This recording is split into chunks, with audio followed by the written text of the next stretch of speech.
Եվս մի վերլուծություն, այստեղ այս վերլուծությունը ուզում եմ ձեզ ցույց տամ չափերի հետ կապված, որովհետև զուգահեռ եմ նայելու, այսպես տամ 169, ես ընտրում եմ արդեն հասակա 170, որտեղ 1 սանտիմետր է տարբերությունը։ Եվ միանգամից ես նայելու եմ 169, 90, քանի որ չկա 90, նայելու եմ 88-ը, կրկի շրջագիծը եւ 92-ը եւ համատեղելու եմ մեջտեղի միջին արժեքն եմ դնելու գրելու ստացվում է այստեղ 90-ը չկա 92-ը կամ 88-ը դա այդպես իսկ 107-ը դա 108-ն է կոստով որտեվ այստեղ 107 չկա այլ 108 է եւ այդպես տարբերություններ տալիս է ուրեմն 7-ը նայում ենք 106 է մենք հիմա նայում ենք 106 այստեղ կոստը առաջարկում է 107.4 եւ այս 107.6 եւ այստեղ առաջարկում է 107.6 իսկ չափվել է 106 դա նշանակում է որ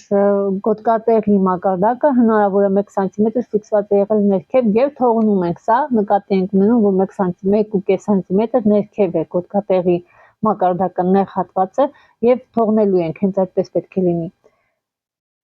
ուրեմն նորմալ է չենք գրում տիպայինը թողնում ենք սա բարձրություն ծնկի հաջորդ չափը 47.3 այստեղ 51 է առաջարկվում եւ 47.3 նույն չափն է որտեղ հասակի հետ բարձրությունները նույնն է այստեղ 51 է ուղղակի կարճ է նույնպես կարող ենք թողնել ուղղակի կարճ կստացվի կիսաշրջազգեստը ոչինչ բանի վրա չի ազդի ծնկի մակարդակն է ցույց տալիս հաջորդը 12-ը սա կարևոր է չափվել է 82 այստեղ 76.5 է եւ 76.6 այսինքն գոստը առաջարկում է 76.5 մեր պարագայում մեջտեղն են գտնում սա վերանայել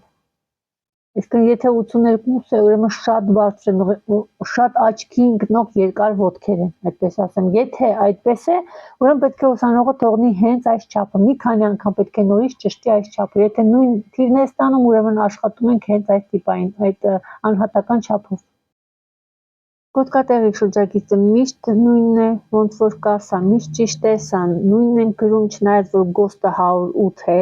բայց միշտ գրում ենք հենց այն շրջագիծը, որ մենք մեր վրայից չափել ենք։ Այս երկուսը հիմա սա հիշում ենք, որ այստեղ 1 սանտիմետր ցածր ու պետք է այստեղ է լինի այդ նույն պատկերը, ուրեմն այստեղ 110 է,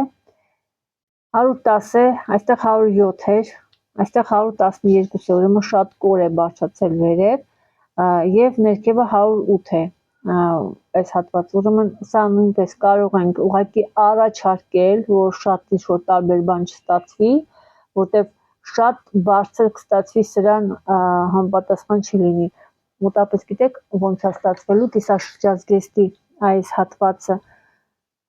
այսպես չտամ, եթե սա հետևամասի մեջտեղի գիծն է, ապա կոնքի այս հատվածը այսպիսի գիծ է ստանալու, այսպիսի լավ բարձր, նշանակում է, որ կոնքերը այսպիսի արտահայտիչ են։ Եթե այդպես է, ուրեմն այո, կարող է լինել, եթե այդպիսի արտահայտիչ կոր կոնքեր չկա, բարձր կոնքեր չեն, ուրեմն այսպես բարձր չեն կարող էլի ստանալ այս հատվածը, ուրեմն այս չափը պետք է վերանայի եւ նորից պետք է չափի բարձրություն գոտկատեղի կողքից եւ բարձրություն գոտկատեղի չափը։ Շատ այդպիսի չափեր են, այս չափերը հիմա ցույց տամ ոնց են չափում, ուրեմն սա կոնքն է, սա գոտկատեղի մակարդակն է, երբ որ մենք ֆիքսում ենք։ Բարձրություն գոտկատեղի կողքի չափը հպվում է մինչև կոնքի ամենաարտահայտիչ մասը եւ չափում ենք այսպես, այնուհետև ուղղահայաց մինչև հատակ։ Իսկ բարձրություն գոտկատեղի B-ն, այսինքն սա B-G-K չափն է, իսկ բարձրություն գոտկատեղի չափը։ Վիզուալ, այսպես բերում ենք կողք եւ այս մակարդակին ուղղահայաց ենք իջացնում, սա պետք է լինի ուղիղ ուղղահայաց առանց թեքության, այսինքն այս կորգից ավելի կոր է, սա ուղիղ է, դրա համար իրանք տարբերություն են տալիս, բայց ոչ այդքան շատ։ Այստեղ ստացվում է 6 սանտիմետր տարբերություն, 6 սանտիմետրը բավականին շատ է, այնպես որ վերանայեք բարձրություն գոտկատեղի կողքի չափը կամ բարձրություն գոտկատեղի չափը, այս երկուսը ստուգվում է։ Բարություն գոտկա տեղի առջևիցը ես ուղղակի արդեն աչքիս տակով տեսա, որ այն համապատասխանում է ձեր հասակի 108 է, 108.6 է, ձերը 108 կարա լինի եւ կրծքի կենտրոնը այսպես նայեմ միանգամից 19 է, ընդհանուր ոտգրեցինք 19 եւ վերջ։ Հիմա իմ ուսանողը պետք է նորից չափի այս երկու չափերը։ Մնացածը շատ լավ է։ Ոյ կներեք, ես նոր նկատեցի, որ այստեղ եւս մի չափ կա չափելու, ուրեմն ուսանողը պետք է վերանայի Բարսություն նստամկանի ծալքի եւ այս չափը։ Նստամկանի ծալքը, որ հաշվենք, դա այս մեր հենց մկանն է, հենց մկանից են չափում ներքև այս կոնքը, ոտքը այսպես նկարեմ, մոտավորապես որ պատկերացնեք, ոտ այս ծալքից են չափում մինչև ներքև, ուղղակի մարդու ոտք կա, որ երկար է, դա պետք է բավականին ակնհայտ լինի, եթե այդպես չի, ուրեմն սա նույնպես այս 3 չափը վերանայել։ Բայց գեղեցիկ կգրեմ եւ կուղարկեմ ուսանողին։ Հուսով եմ այս տեսակները ձեր համար օգտակար էր, որտեղ այսպիսի վերլուծություն սա վերջի տեսանյութն էր։ Ես կատարում եմ միշտ եւ կցանկանայի, որ իմ հետևորդները եւ իմ ուսանողները նույնպես կարողանային այսպես վերլուծեն եւ աշխատեն։